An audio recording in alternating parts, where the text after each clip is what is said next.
वो इस पर प्रोजेक्ट लाएंगे।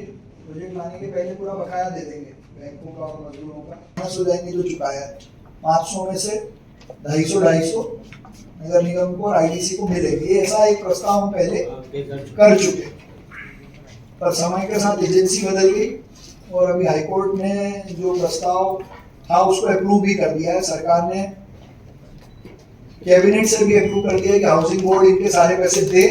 सारे पैसे देने के बाद नगरीय प्रशासन विभाग, नगर निगम और हाउसिंग बोर्ड, ये तीनों मिलके अपना कुछ नियम शर्तें बनाएं, उसके आधार पर फिर यहाँ प्रोजेक्ट आए। अपना तो इतना रहेगा कि ज़्यादा से ज़्यादा मजदूरों का पैसा देने के बाद नगर निगम के हित भी सधे, तो उसका शर्तें हम अलग से। मेयर इन काउंसिल की ये विशेष बैठक, जिसकी विशेष अनुमति हमने चुनाव आयोग से ली थी, और वो इसलिए ली थी कि इंदौर नगर निगम हुकुमचंद मील की समस्या को हल करने में प्रतिबद्ध था। स्वयं प्रयास करके कोई हल निकालने का प्रयास हम पहले भी लगातार करते रहे हैं।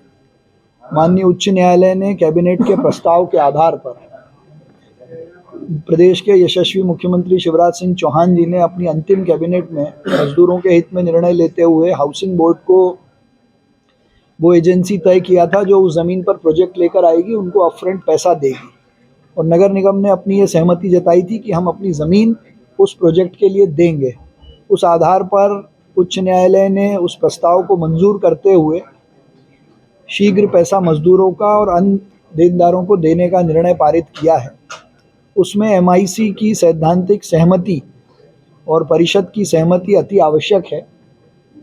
इसलिए चुनाव आयोग की विशेष अनुमति के आधार पर आचार संहिता में आज एमआईसी ने हुकुमचंद मील की समस्या को हल करने की दृष्टि से, इंदौर में नए प्रोजेक्ट लाने की दृष्टि से अपनी ज़मीन सैद्धांतिक रूप से मध्य प्रदेश सरकार के नगरीय प्रशासन विभाग और हाउसिंग बोर्ड के साथ मिलकर प्रोजेक्ट लेने के लिए दी है, जिसकी शर्तें, नियम तीनों ही पक्ष बैठकर बाद में तय करेंगे। और इसको लेकर अपनी प्रतिबद्धता दिखाते हुए कल परिषद की बैठक भी आयोजित की गई है।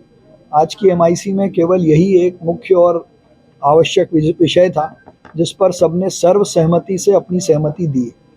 हम प्रयास कर रहे हैं कि मजदूरों का और अन्य देनदारों का पैसा देने के बाद जो प्रोजेक्ट में खर्चा निकलेगा, उसके अलावा जो प्रॉफिट आए उसमें ज़्यादा से ज़्यादा शेयर नगर निगम को मिले।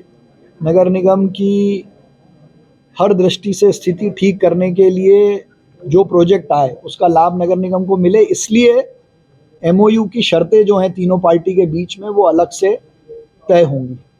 नहीं, पैसे बंटने के लिए मुझे लगता है कि एमओयू की या उसकी आवश्यकता नहीं है। हाउसिंग बोर्ड ने वो पैसा लीन अकाउंट में जमा कर दिया है और मुझे लगता है कि जो उनका पहले का प्रस्ताव था कैबिनेट का, उसमें एक बार पुनः कोर्ट के आदेश के आधार पर शायद अनुमति लेने की बात कही गई है। तो उस अनुमति के आधार पर पैसा तो मुझे बट सकता है और उसमें जो ज़मीन देने की सैद्धांतिक सहमति है वो हम दे ही रहे हैं।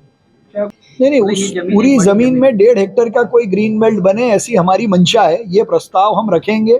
पिछली बार इसको माना गया था और मुझे लगता है इस बार भी मानेंगे। उसमें कोई विषय नहीं है कि शहर के बीच में शहर के लोगों को लंग्स के रूप में पेड़ों से हवा पानी मिलता रहे, इसलिए वो 1.5 हेक्टेयर, मुझे तो लगता है ज़्यादा के भी बन जाए तो अच्छा है, पर कम से कम 1.5 हेक्टेयर का एक ग्रीन एरिया, ग्रीन बेल्ट बने।